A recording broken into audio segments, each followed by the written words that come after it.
call me fuego. 93 like me, fire in the sheets, spending summers on the sea. It's okay though, she know way home. Better feel life on the day. Hello, everyone, and welcome to the final day of PCS4. I am Poor Source. Joining me is Matchroom. Now, yesterday was the day of Dodge and SONIQS. Do we expect to see the same thing here today, Matchroom? Well, we were looking at a phenomenal set of plays coming out from Dodge last week, walking away with 50% of the wins. That's absolutely astounding, and especially whenever we look at everything that we're leaning into in the last day of action, it could be absolutely astounding to watch everything come out today. SONIQS are completely free to do whatever they want, and I gotta say, that's kind of scary for everybody else. That is a terrifying prospect, to be honest, here as we find ourselves flying over and into Miramar for the first 3 games, ending up on Erangel here tonight and ending up our entire PCS4 run here tonight. And, well, I mean, it seems like it's all said and done here as far as SONIQS is concerned and taking home that. But as the analysis desk was talking about, I mean, the big thing here is PGC points, right?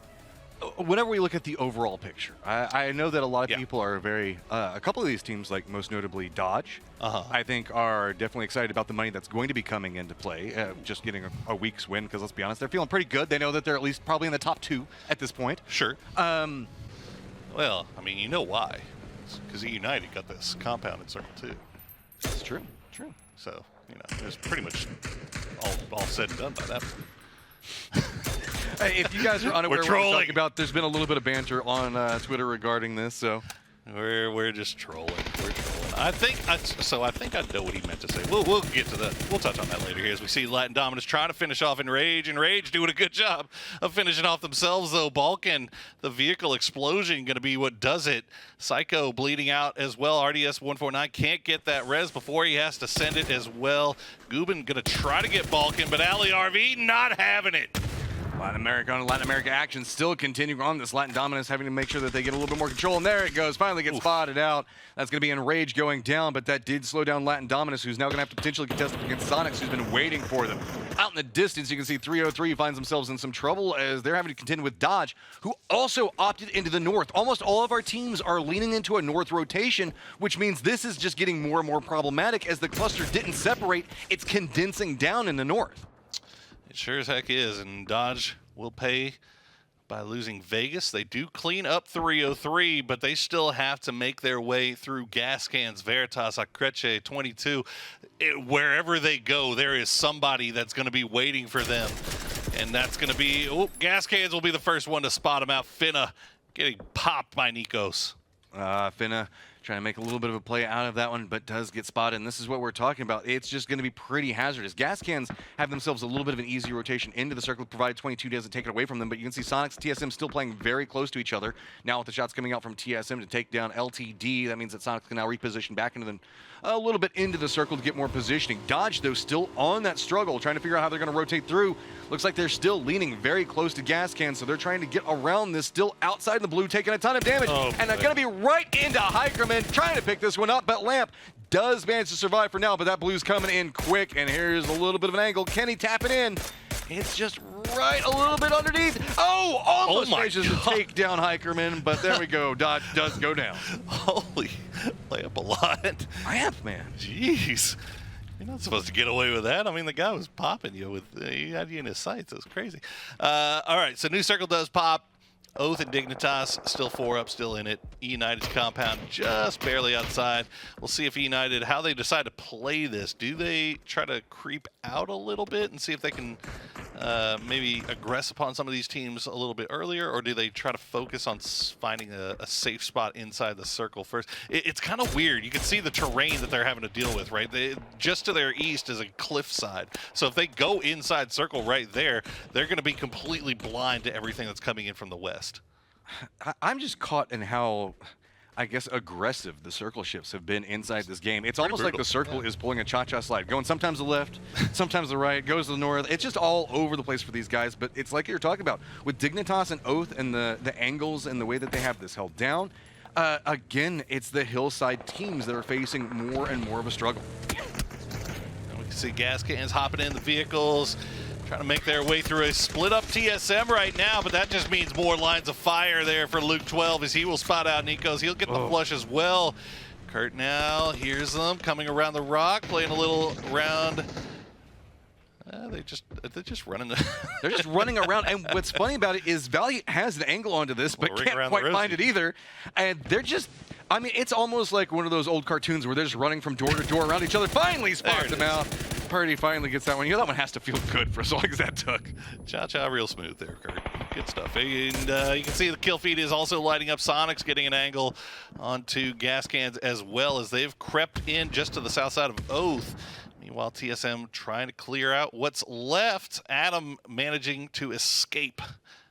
And you can see what SONIQS is working with there as TSM are working around that side. And there you go, United going to creep up, push down, but the good utility coming out from TSM as you would expect. Gonna pump the brakes just a little bit. Here's the mollies come out, but Cherry will open things up, spotting out Kurt. Alo going to go down as well. The trade comes through though. And now it's just 3 up for E United against Penta and Luke. Repositioning away from this one. Luke gets spotted out by Hwinn at range. That's going to make this so difficult for TSM. It's going to be a quick follow-up, and there you go. TSM does fall. But look, it's a new target approaching as it's going to be a Crochet. Here's the firefight. Waldo's running up the hillside, trying to defend the rest of the team. Give them time to recover just a moment. Throwables go a little bit wide and do not connect, but you can see now E United knows. SONIQS is in range. They can't really do too much. The blue is now coming in as well, so options are getting more and more limited. But a Crochet has a new target as they do spot out Dignitas trying to move through the opening. They have multiple targets around them and now have to commit to a fight, and it looks like it's going to be E United. Yeah, Dignitas trying to backfill behind Akreche, but they didn't want to push right up on top of that cliffside. Instead, taking over a vast area of land in the north side of this circle and just trying to take the long-range shots, seeing if they can harass, be annoying. Meanwhile, that's going to put the brakes on Akreche right now. They won't push any further into E United. E United, though, gets reset. They keep 4 up, but you can see the blue is crashing down on them, and they are going to have to eventually make their way on the other side of that cliff face. And you can see SONIQS is just, they're ready and waiting. They want it so bad. I mean, SONIQS and Oath just due up to take shots at whomever moves at this stage.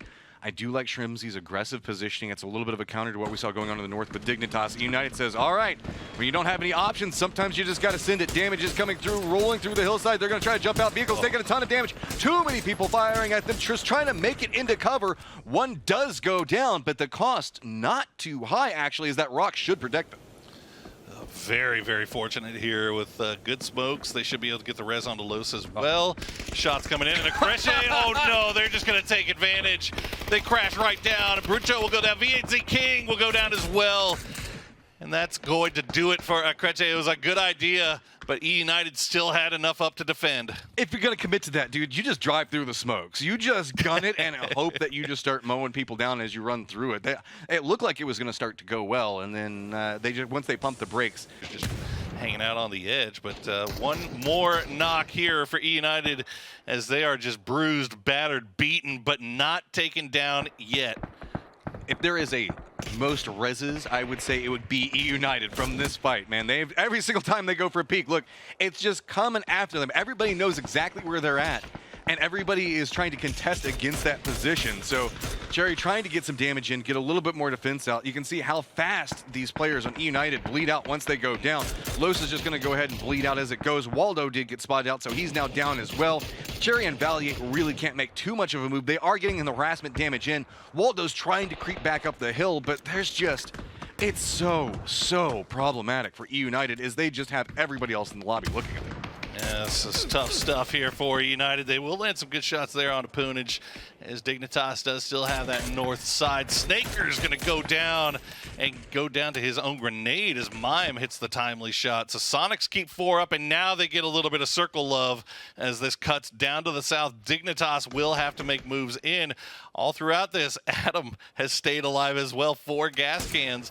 So that solo snake could come in handy here for somebody late game. There are going to be a lot of teams trying to converge on that point from the way that we're seeing it, because we're in phase 8 right now. It looks like we're going to be due for a Circle 9 finish the way that this is going. Oh, a honey badger.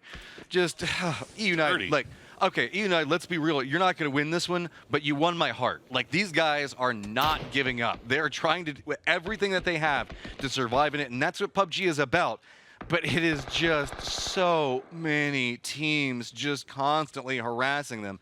Dignitas starting to make a little bit of a move into the zone now. Oath's going to have to do that in just a second, but it's a lot freer once E United does go down, as Cherry is still trying to harass and get a little bit more into it. No helmet and a busted vest, but Cherry still not afraid to peek that, as Bale Frost will steal that kill away from him. Cherry, you can see, going to go down to the zone, and that's going to bring us to our top 4. Dignitas still have 3 up. Oath with 2. SONIQS, though.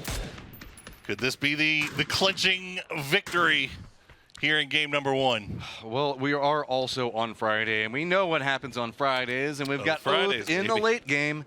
Never can count them out. Dignitas, though, also, again, we were talking about the fact that they're playing strong in the first 2 weeks. Absolutely. They're finding themselves in a prime opportunity position. Good shots coming out. I'm going to go ahead and get a quick drop on it. It's apparently not quite Friday for Oath quite yet, so we'll see how this goes. But we're getting a do-up lineup between SONIQS and Dignitas. We'll see what they have to work with here. I mean, you can see the ridge line. The dot of it is going to go right in the center of this one, so it's going to go, I guess, right where those trees are, essentially. So it's going to be a little bit of a game of chicken here between Dig and SONIQS to see who has to leave first. And Adam does have some pretty clear vision into this. I was going to say if he could survive, but Mime does spot him out. Dignitas has a little bit of I guess, a territory control that they can work around for now, but SONIQS do have the numbers, and they do have the utility as well. Remember, Dignitas has been bouncing circle to circle, having to move, use the feet, use the utility as they go. SONIQS, though, has ton of smoke and utility that they can use at this stage, and that's going to give them prep positioning, try to creep forward a little bit more. Honey Badger running out of bullets for that MK. That's not a good look, as Sparking will also go down to TGLTN. Again, not a good look. Plenty of time. Oh, no. Oh. Well, that's not what you needed. Dodge. It's not looking good for that first place position. SONIQS already vibing, starting to feel this one. Sparky, get back up with a grenade. Knows exactly where it's at. SONIQS, by God, what are you doing to this lobby? And TGLTN gonna be the one, of course. Of course it's gonna be that boy that gets the final 3 kills there, the final clutch performance to get that 3rd victory on the weekend and put them back in the first place spot.